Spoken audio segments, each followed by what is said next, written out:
Madam President, Senator from Arizona.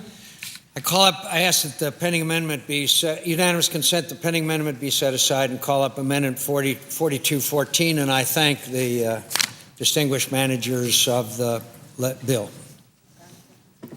Without objection, so ordered.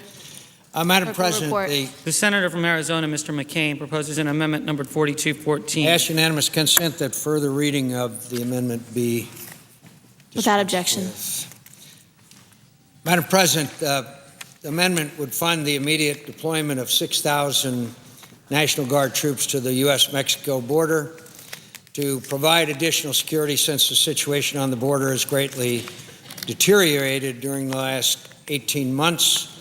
And the National Guard troops would remain on the border until the Secretary of Defense, in consultation with the governors of Arizona, California, New Mexico, and Texas, determines that the federal government has achieved, quote, operational control of the border.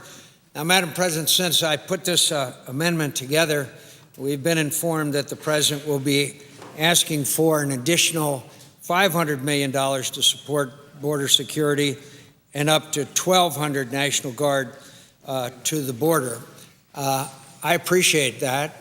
I think that it is a recognition of the violence on the border, which has been really beyond description in some respects, particularly on the Mexico side. I appreciate the additional 1,200 being sent of the Guard, as well as additional $500 million. But it's simply not enough. We need 6,000. We need 3,000 across the border, and additional 3,000 National Guard troops to the Arizona-Mexico border. And Madam President, I say that because of my many visits to the border, my conversations with the Border Patrol, and the time it will take to train an additional 3,000 troops just for the Arizona-Mexico border. Now, I have colleagues waiting with other amendments, but I hope that my colleagues appreciate the extent of the violence and on the Mexican border and the dramatic increase in that violence that's taken place over the last several years. There was a time not that long ago that someone who wanted to come across our border illegally could do so if they were fortunate and would come across by themselves. That's no longer possible. We now have highly organized human smuggling rings and drug cartels that are working together.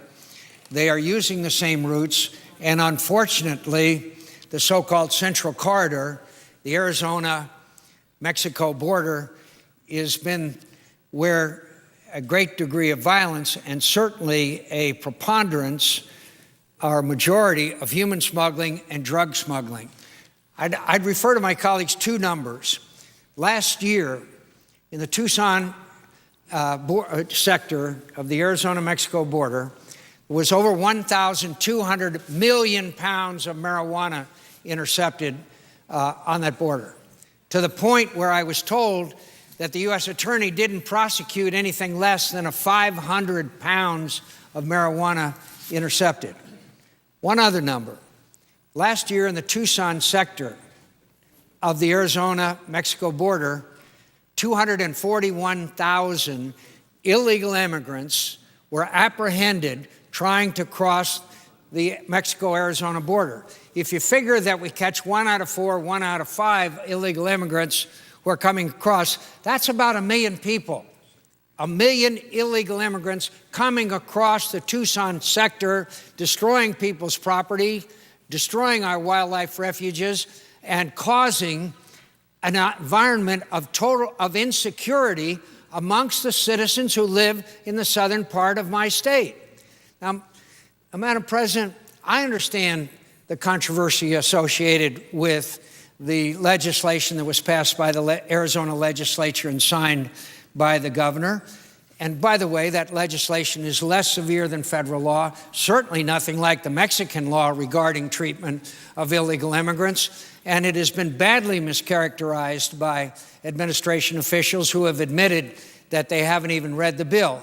But the important aspect here is I support that legislation because the Arizona governor and legislature acted in frustration because of the federal government's failure to carry out its responsibilities to secure our border. Again, 1.2 million pounds of marijuana, 241,000 illegal immigrants, and then the situation is compounded by the incredible violence. 22,000 Mexican citizens have been murdered on the Mexican side of the border in the last 3 years in the struggle between the drug cartels and the Mexican government and the drug cartels. Now, it was predicted by many of us as we saw this violence increase and that it was sooner or later it was going to spill over the border or affect American citizens. 3 American citizens were killed on the Mexican side of the border as they made their way home to the United States. In March, a third-generation Arizona rancher was found dead on his property near the Mexican border, reportedly shot by a suspect that may have illegally entered our country. So the point is that this violence is at such a level that it makes a compelling argument for us to secure our border. Now, I understand that the liberal media and the mainstream media who have talked about our situation in Arizona, most of them have never been within about 100 miles of the border. But the point is that the citizens in my state deserve the right to live a secure existence, not to be threatened, not to have their property overrun, not to have their homes broken into, not to have as a mother came to me at a town hall meeting and said, I'm afraid to drop my children off at the school bus stop.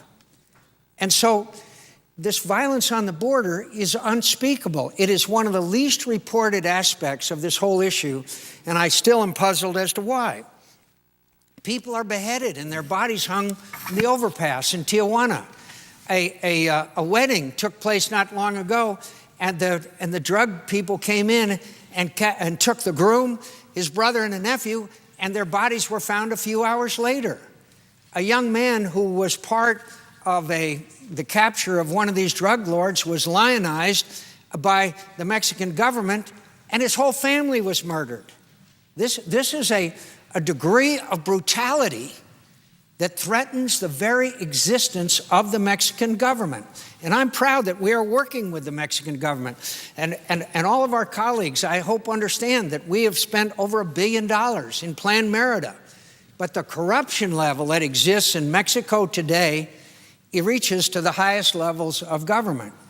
And so really the only institution that the government can rely on is the Army.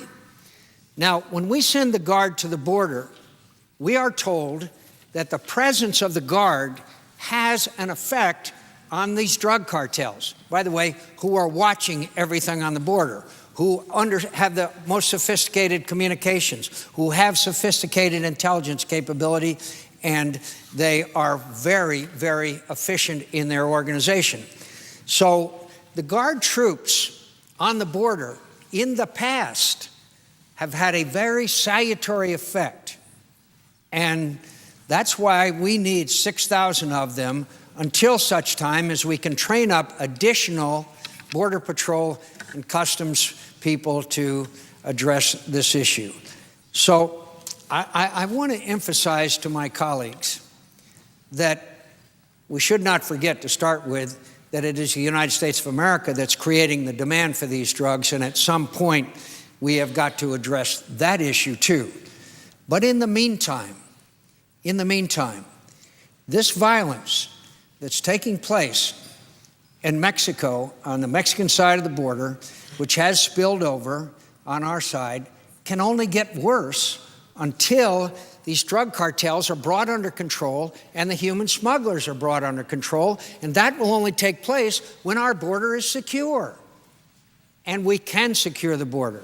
The Yuma sector, as my colleague from Arizona has pointed out, They have taken measures, including incarceration of illegal immigrants, including increased fencing and surveillance. And by the way, UAVs are a very important part of this equation. So we have been able to drastically reduce the illegal activity, both drug and human smuggling, in the Yuma sector of the border. My colleague from Texas will testify that in, I believe it's the McAllen sector of Texas, there has been significant and dramatic improvement. In San Diego, there is dramatic improvement.